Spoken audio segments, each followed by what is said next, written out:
حضور نبی کریم صلی اللہ علیہ وسلم کی حدیث مبارکہ ہے، شعبان و شہری و رمضان و شہر اللہ۔ رمضان اللہ کا مہینہ ہے، فرمایا شعبان میرا مہینہ ہے۔ ام المومنین حضرت عائشہ صدیقہ رضی اللہ تعالی عنہا حدیث مبارکہ حضرت عائشہ صدیقہ رضی اللہ تعالی عنہا سے مروی ہے، اور یہ حدیث مبارکہ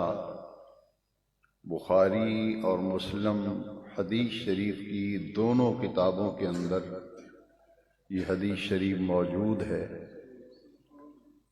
اور جو حدیث شریف امام بخاری بھی نقل کریں اور امام مسلم بھی اپنی صحیح میں لائیں، اسے متفق علیہ حدیث کہتے ہیں۔ ام المومنین فرماتی ہیں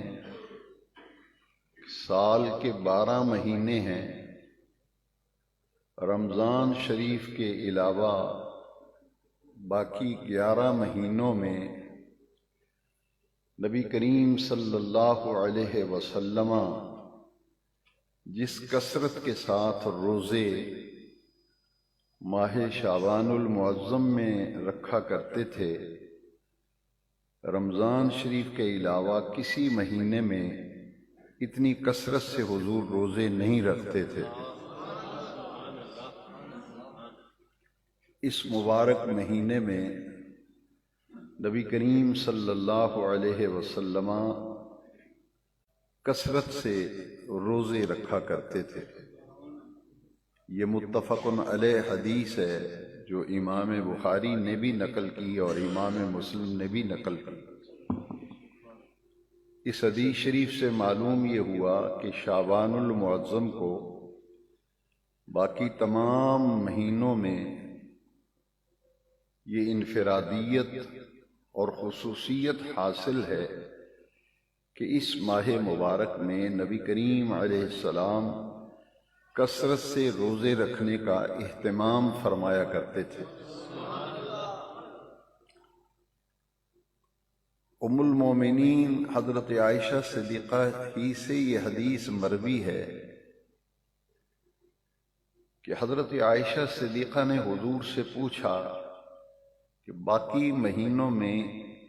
اتنی کثرت سے آپ روزے نہیں رکھتے جتنی کثرت سے آپ شعبان المعظم کے مہینے میں روزے رکھتے ہیں۔ نبی کریم علیہ السلام نے جواب ارشاد فرمایا کہ اے عائشہ، اس مہینے میں بندوں کے اعمال اللہ کی بارگاہ میں پیش کیے جاتے ہیں، اعمال نامے اللہ کی بارگاہ میں پیش کیے جاتے ہیں، اور میں اس بات کو پسند کرتا ہوں کہ میرا عمل نامہ، میرے اعمال جب اللہ کریم کی بارگاہ میں پیش ہوں تو میں اس وقت روزے کی حالت میں ہوں۔